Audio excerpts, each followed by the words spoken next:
Hai adik-adik, bertemu lagi dengan Kak Yusuf di sini. Bagaimana kabar kalian? Masih semangat belajar bukan?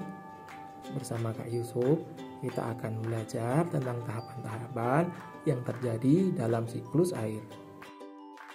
Apakah adik-adik masih ingat tentang siklus air?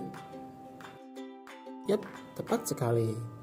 Siklus air adalah perubahan yang terjadi pada air secara berulang dalam suatu pola tertentu. Lalu, apa saja ya tahapan-tahapan yang terjadi dalam siklus air? Yuk, simak penjelasan kakak berikut ini.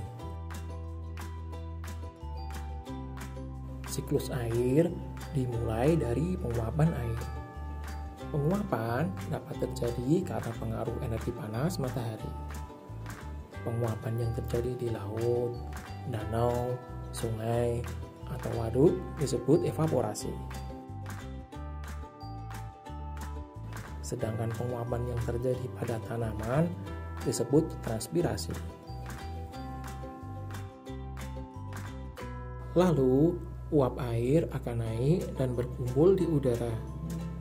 Uap air tersebut kemudian mengalami kondensasi atau pengembunan karena suhu dingin di ketinggian udara. Kondensasi membuat uap air menjadi butiran-butiran air dan membentuk awan. Kemudian, saat suhu udara di ketinggian semakin dingin, maka akan membuat butiran air semakin berat.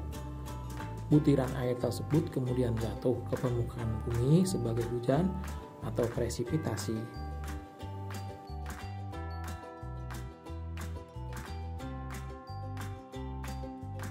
Air hujan kemudian akan mengalami infiltrasi atau masuk ke dalam tanah. Air hujan yang tidak mengalami infiltrasi akan mengalir sebagai air permukaan. Air hujan yang masuk ke dalam tanah akan menjadi sumber air atau air cadangan dan dapat menjadi sungai bawah tanah. Sedangkan air permukaan akan mengalir menuju parit, sungai, danau, dan perairan lainnya.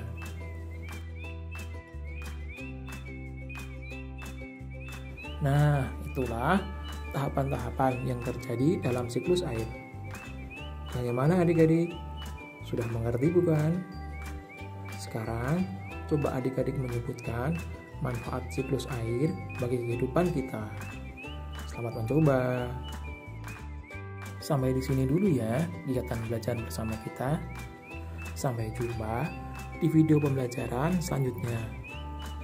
Terima kasih.